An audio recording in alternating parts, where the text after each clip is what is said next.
everyone, welcome back to our channel. Today I'm going to show you a super simple trick, how to check your flight status with Google. Whether you're traveling or just keeping track of a loved one's flight, this is an easy way to get up-to-date information. Let's get started. All right, here we are on google.com.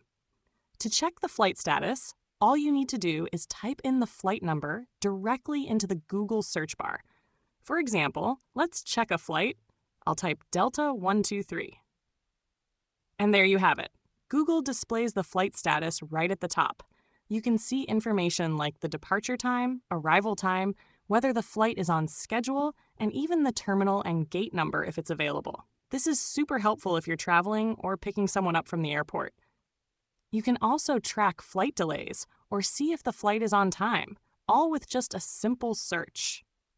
And that's it. Checking flight status with Google is quick and convenient.